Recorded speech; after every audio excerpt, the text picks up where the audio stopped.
each one of you. This is the 51st meeting of the Monetary Policy Committee, that is the MPC, and this is how it goes. The Flexible Inflation Targeting Framework has completed 8 years since its introduction in 2016. This is a major structural reforms of 21st century India.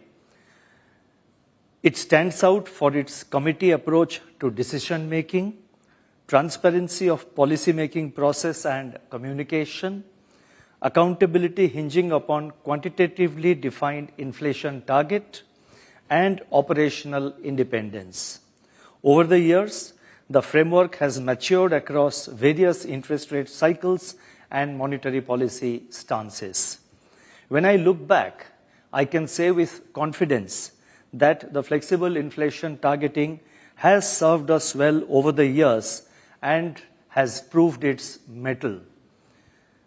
It brought about an era of price stability in the pre-COVID-19 period, with inflation averaging around the target rate of 4%.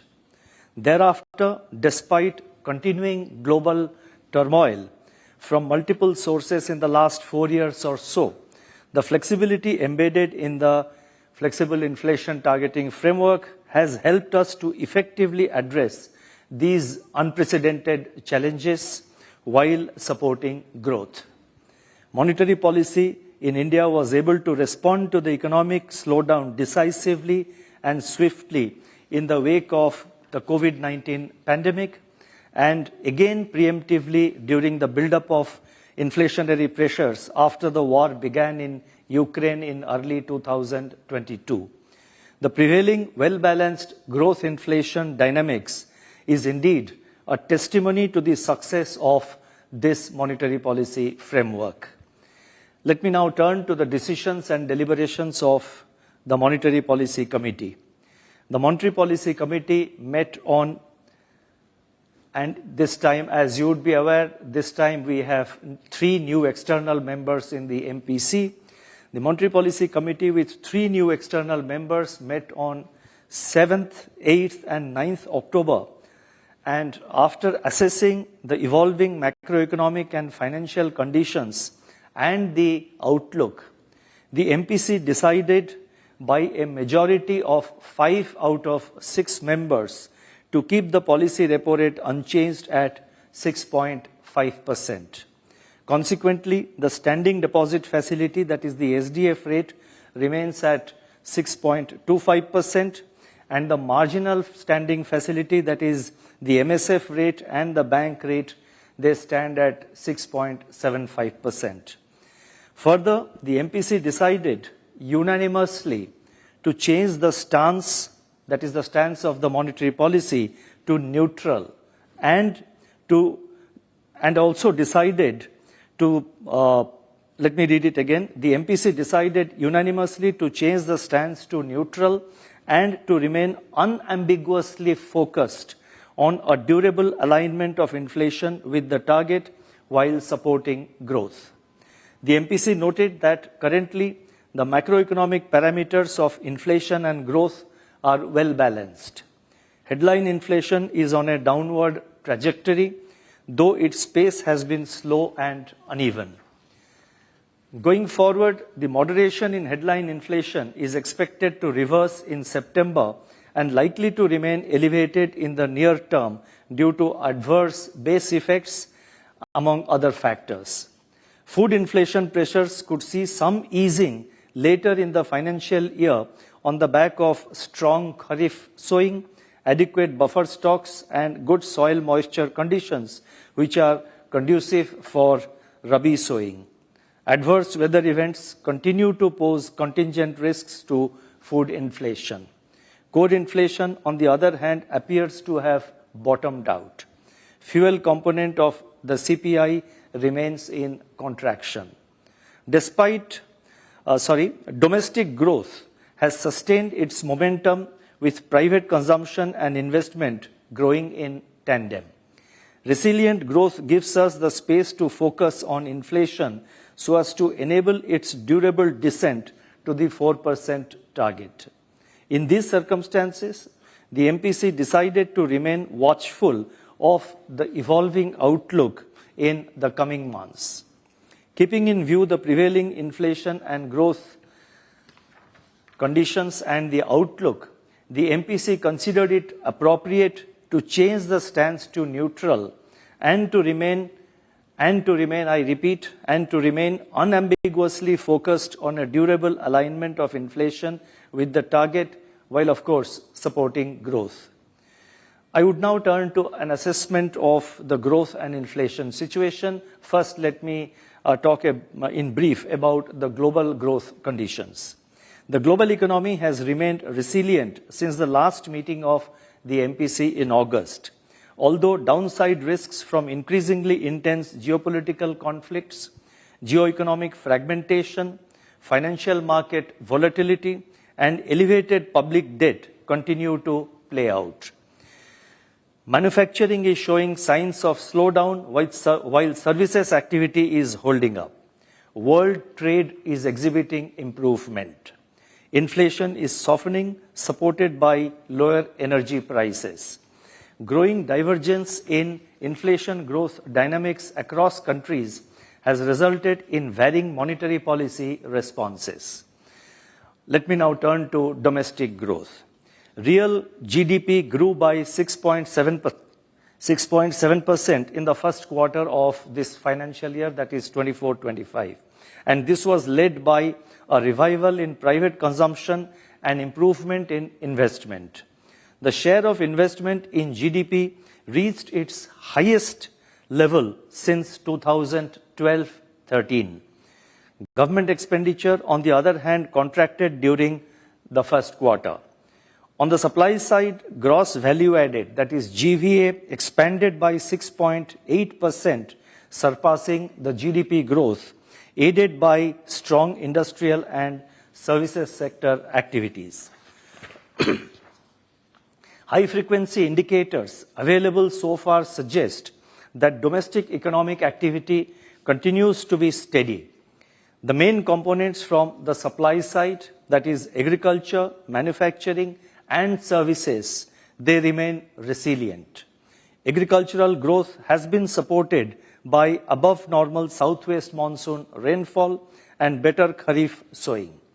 Higher reservoir levels with good moisture conditions of soil augur well for the ensuing rabi crop.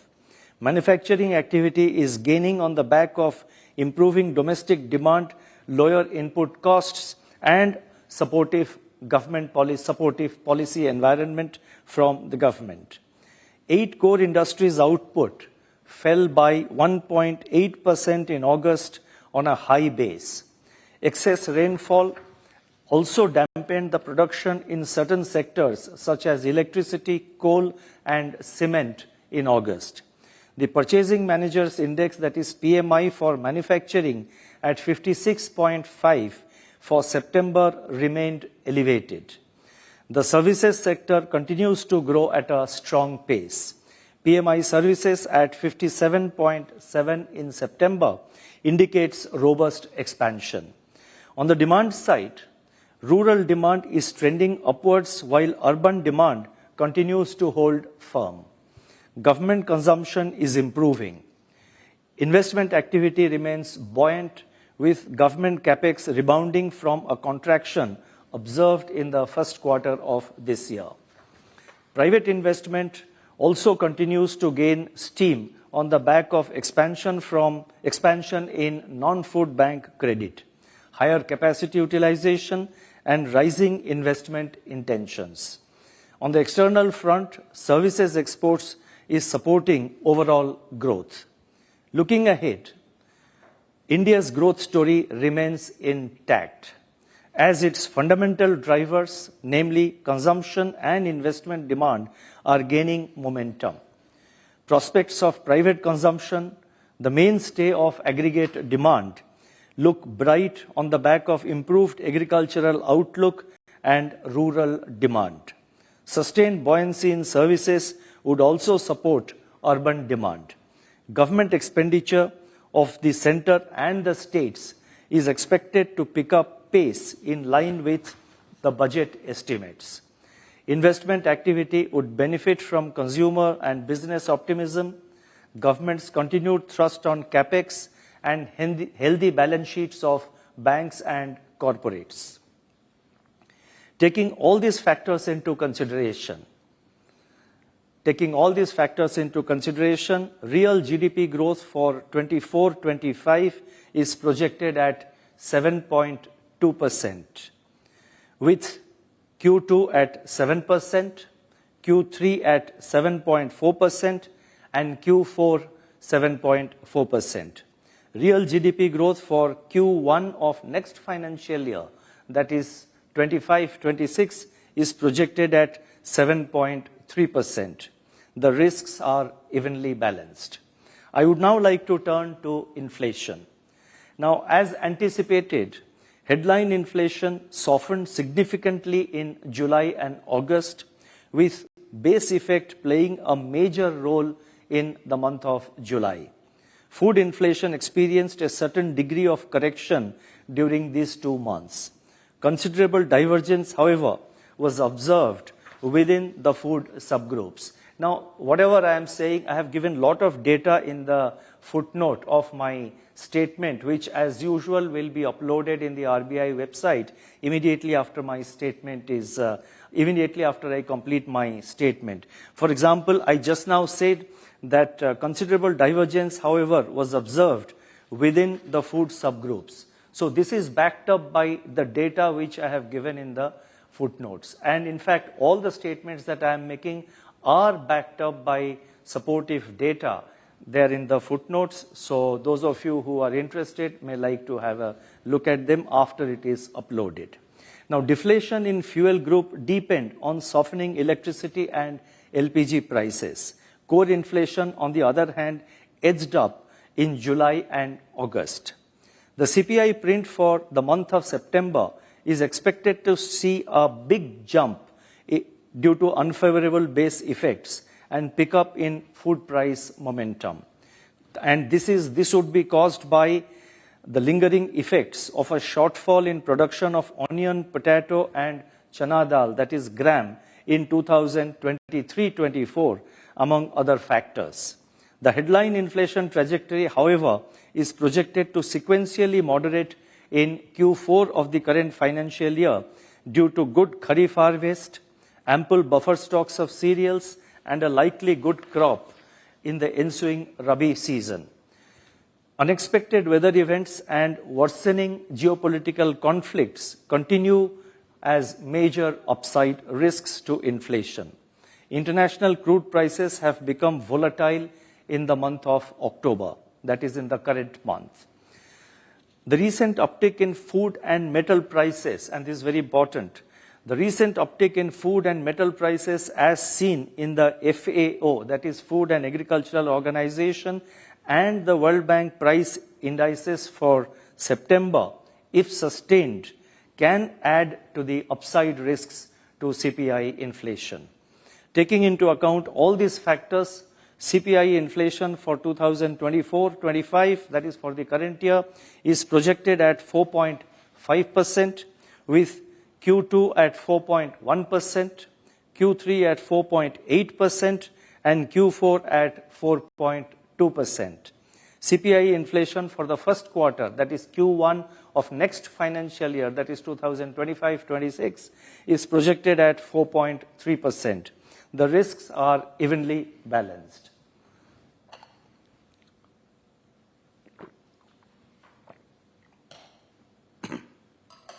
Now, I have summarized our assessment of the domestic growth and the inflation conditions and the outlook as per our assessment.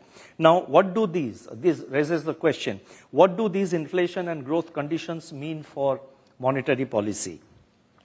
The developments since the last meeting of MPC in August indicate further progress towards realizing a durable disinflation towards the target.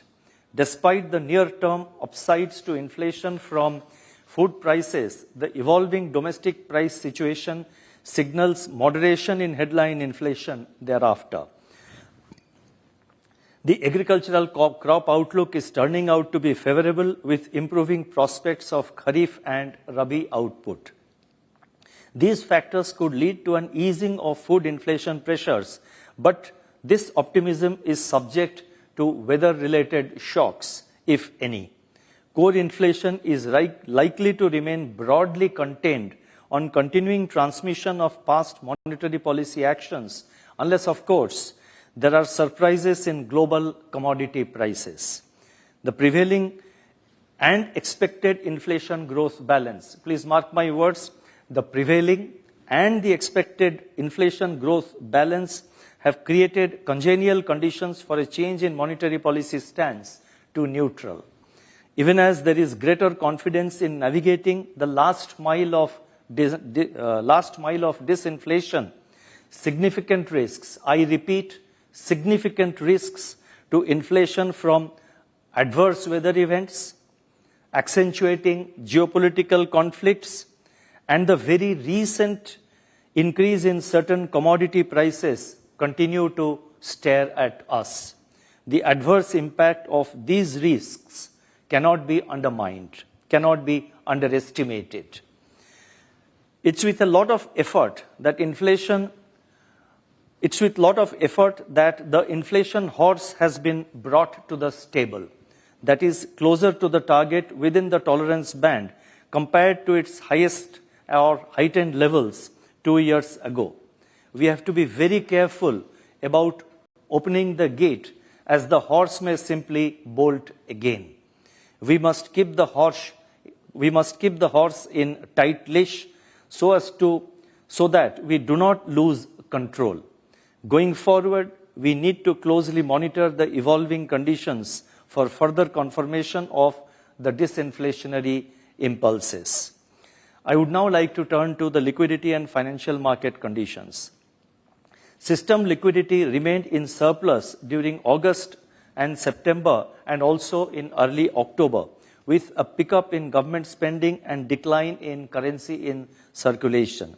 Liquidity conditions, however, had turned into deficit for a brief period during the latter half of September, with the buildup of government cash balances on account of tax-related outflows.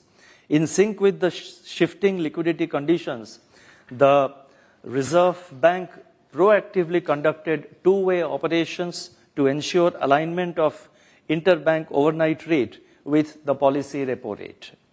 Across the term money market segments, the yields on 3-month treasury bills, that is T-bills, and commercial papers issued by non-banking financial companies, that is NBFCs, eased, while that on certificates of deposits firmed up marginally. The 10-year G-Sec yield softened in August-September on global and domestic cues, including policy pivot in the United States and also in some major economies. And also, these are not the only factors, but the yields in August-September, I'm talking about the 10-year G-Sec yields, they softened somewhat in August and September due to multiple factors, which would include pivot in the monetary policy of the US and some major economies, improved global investor sentiment, benign domestic inflation, and accelerated fiscal consolidation.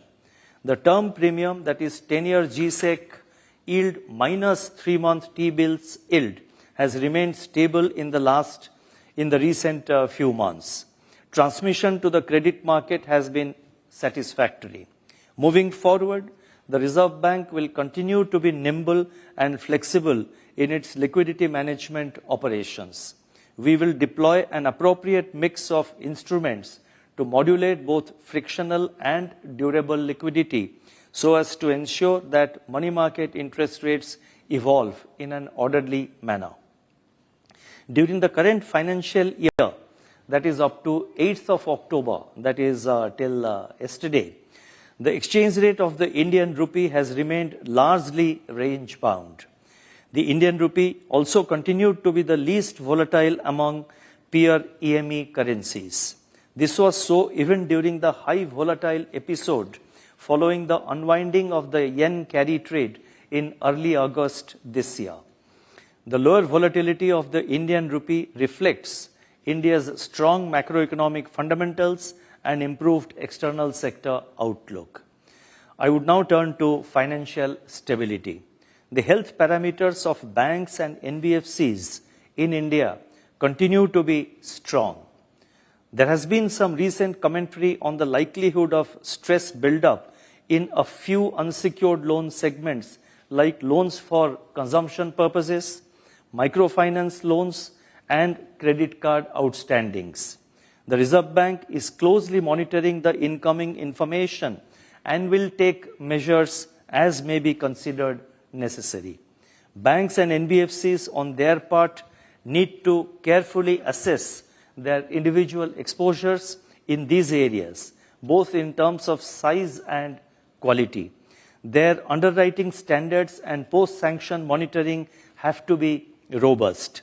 Continued attention also needs to be given to potential risks from inoperative deposit accounts, cybersecurity landscape, mule accounts, and a few other factors which we have been stressing and highlighting time and again in the public domain as well as in our interaction with the banks and NBFCs. Now, overall, I would again like to stress that our banking and the NBFC sector, that is the financial sector, remains healthy, resilient, and stable. NBFCs in particular have registered an impressive growth over the last few years. This has resulted in more credit flow to remote and underserved segments, bolstering financial inclusion. While the overall NBFC sector remains healthy, let me re-emphasize, while the overall NBFC sector remains healthy, I have a few messages to certain outliers. First, it is observed that some NBFCs are aggressively pursuing growth without building up sustainable business practices and risk management frameworks, which should be commensurate with the scale and complexity of their portfolio. An imprudent growth at any cost approach would be counterproductive for their own health. Second, driven by significant accretion to their capital from both domestic and overseas sources, and sometimes under pressure from their investors, some NBFCs, including microfinance institutions and housing finance companies, are chasing excessive returns on their equity. While such pursuits are in the domain of the boards and managements of NBFCs, concerns arise when interest rates charged by them become usurious and get combined with unreasonably high processing fees and frivolous penalties. These practices are sometimes further accentuated by what appears to be a push effect as business targets drive retail credit growth rather than its actual demand. I'm not generalizing it for the whole NBFC sector. There are certain NBFCs where it is happening bilaterally. We are engaged with them, but I think this is a message which it's important not only for these outliers to keep in mind, but I think this should act as a guidance for the entire sector. Now, the consequent high cost, I was talking about the push effect, that is business targets driving retail growth rather than its actual demand. In that context, I would like to say that the consequent high cost and high indebtedness could pose financial stability risks if not addressed by these NBFCs in time. Third, NBFCs may review their prevailing compensation practices, variable pay, and incentive structures, some of which appear to be purely target-driven in certain NBFCs. Such practices may result in adverse work culture and poor customer service. To sum up, it is important that NBFCs, including MFIs and housing finance companies, follow sustainable business goals, a compliance-first culture, a strong risk management framework, a strict adherence to fair practices code, and a sincere approach to customer grievances. The Reserve Bank is closely monitoring these areas and will not hesitate to take appropriate action if necessary. Self-correction by NBFCs would, however, be the desired option. Coming to external sector, India's current account deficit, that is CAD, widened to 1.1% of GDP in the first quarter of this financial year, that is 24-25, and this was on account of higher trade deficit. Buoyancy in services exports and strong remittance receipts are expected to keep the current account deficit within the sustainable level. On the external financing side, foreign portfolio investment, that is FPI flows, have seen a turnaround from the net outflows of $4.2 billion in April and May this year. They have turned from net outflows. In April and May, we had net outflow of $4.2 billion. Now they have now turned to net inflows of $19.2 billion during June to October, and this is the figure till 7th of October.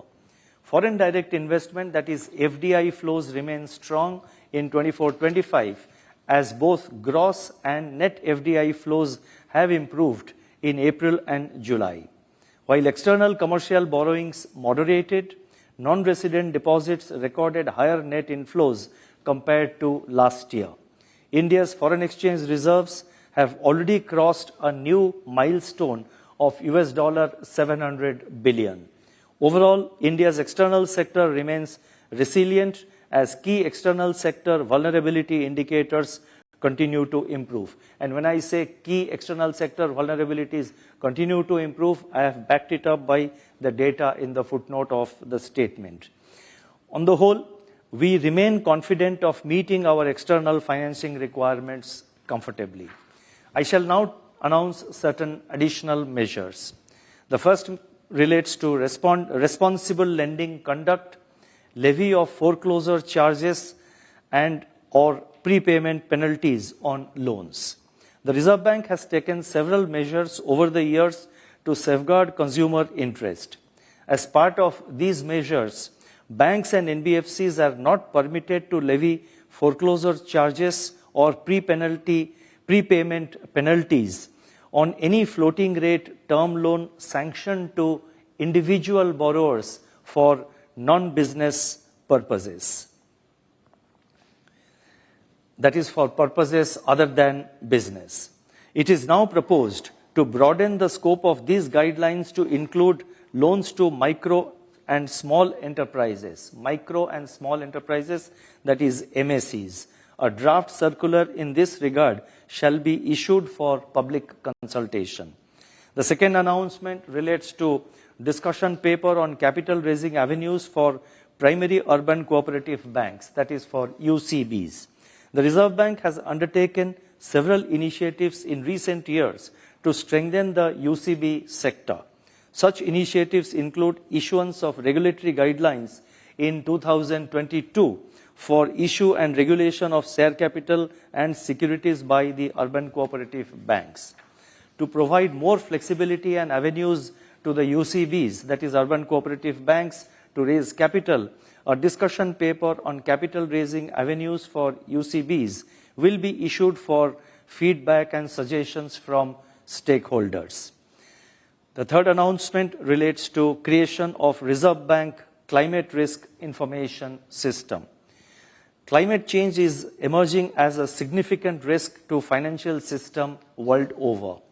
This makes it necessary for regulated entities to undertake robust climate risk assessment, which is sometimes hindered by gaps in high-quality climate-related data.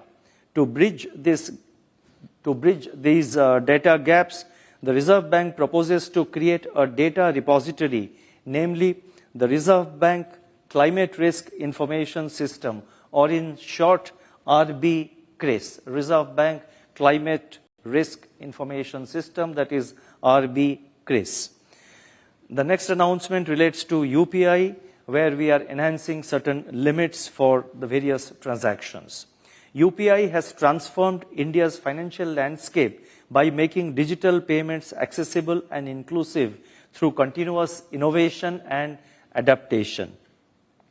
To further encourage wider adoption of UPI and make it more inclusive, it has been decided first to enhance the per transaction limit, in UPI 123 Pay from rupees 5,000 to rupees 10,000. And second, it has also been decided to increase the UPI Lite wallet limit from rupees 2,000 to rupees 5,000 and per transaction limit from rupees 500 to rupees 100. The final announcement relates to introduction of beneficiary account name lookup facility. Let me explain what it means. At present, UPI and Immediate Payment Service, that is IMPS, provide a facility for the remitter of funds to verify the name of the receiver of the funds, that is the beneficiary, before executing a payment transaction. It is now proposed to introduce such a facility for RTGS as well as the NEFT systems. This facility will enable the remitter to verify the name of the account holder before effecting funds transfer to him or her through RTGS or NEFT. This facility will also have the effect of reducing the possibility of wrong credits and frauds. Let me now conclude. Today, the Indian economy presents a picture of stability and strength. The balance between inflation and growth is well poised. India's growth story remains intact. Inflation is on a declining path, although we still have a distance to cover.